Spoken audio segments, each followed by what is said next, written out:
few years ago, I got one of those spam emails.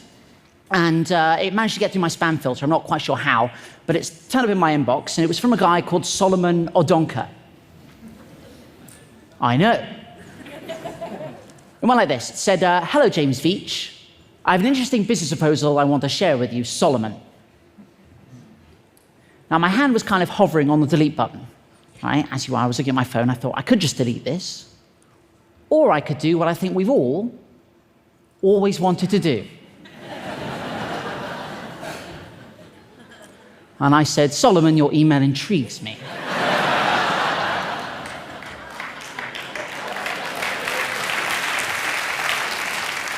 And the game was afoot. He said, Dear James Veitch, we shall be shipping gold to you. You will earn 10% of any gold you distribute. So I knew I was dealing with a professional.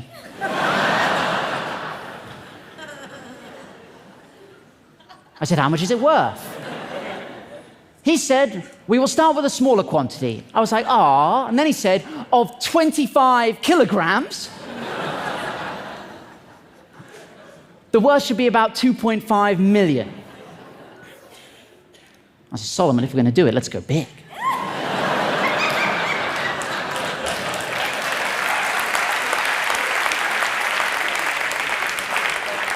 I can handle it. How much gold do you have?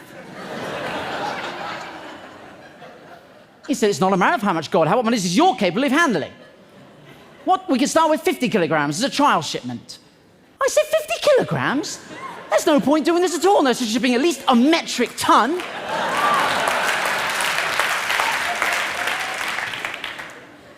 So what do you do for a living?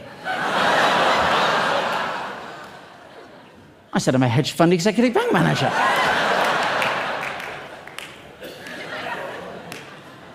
This isn't the first time I've shipped bullion, my friend. No, no, no.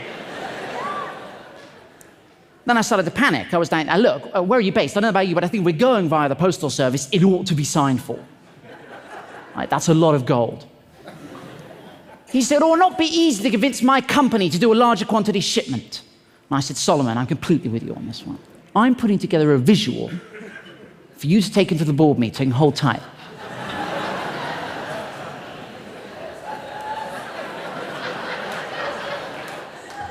This is what I sent Solomon.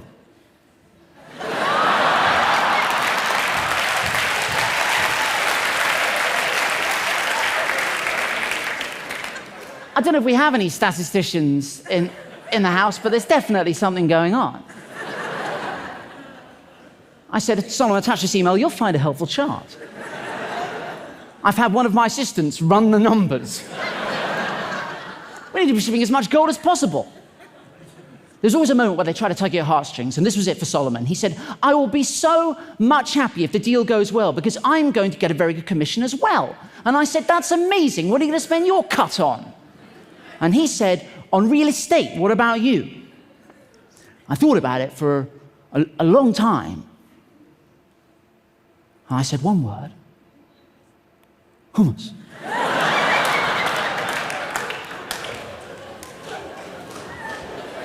It's going places. I was in Sainsbury's the other day, and there are like 30 different varieties. Also, you can cut up carrots, and you can dip them. Have you ever done that? Solomon! He said, I have to go to bed now.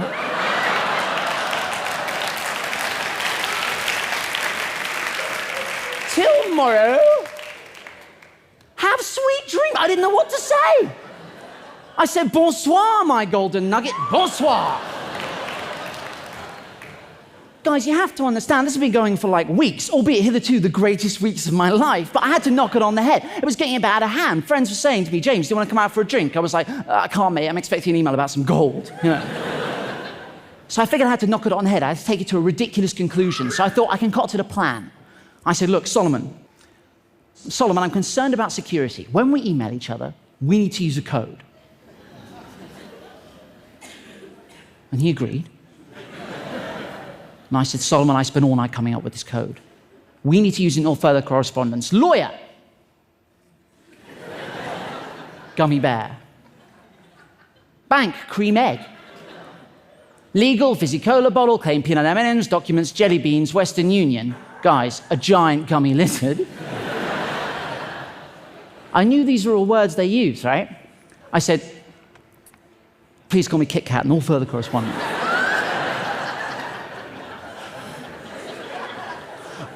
I didn't hear back. I thought, I've gone too far.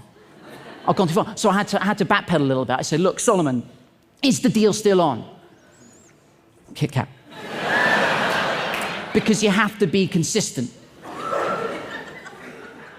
Then I did get an email back from him. He said, the business is on, I'm trying, blah, blah, blah, blah, blah. I said, dude, you have to use the code. What followed is the greatest email I've ever received. I'm not joking. This is what turned up in my inbox. This was a good day. The business is on. And I'm trying to raise the balance for the gummy bear.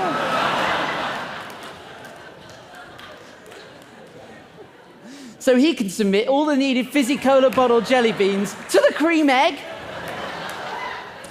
for the peanut M&Ms process to start.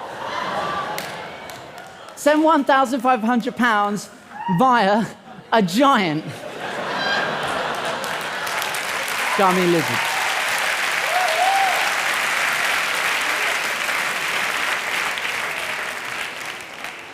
And that was so much fun, right? That it got me thinking, like, what would happen if I just spent as much time as I could replying to as many scam emails as I could? And that's what I've been doing for 3 years on your behalf. Yeah.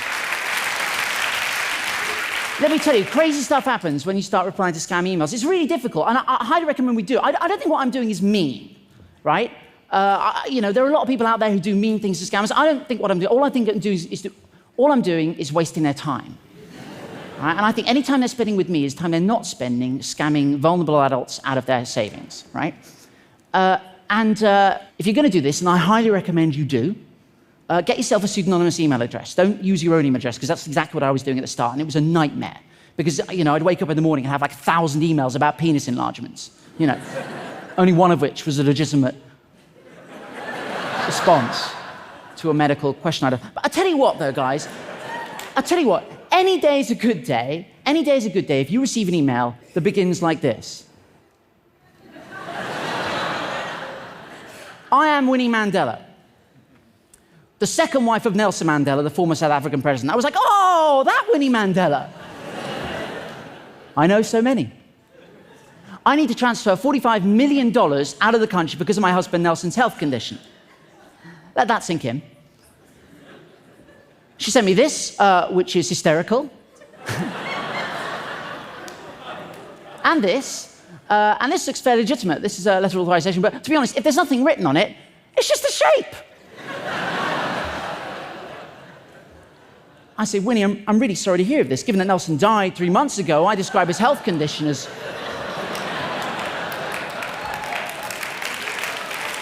That's the worst health condition you can have, not being alive. She said, kindly comply with my banker's instructions. One love. I said, of course, no woman, no cry.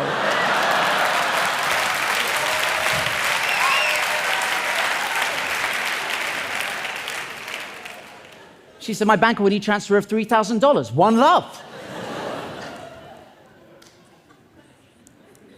I said, no problemo. I shot the sheriff.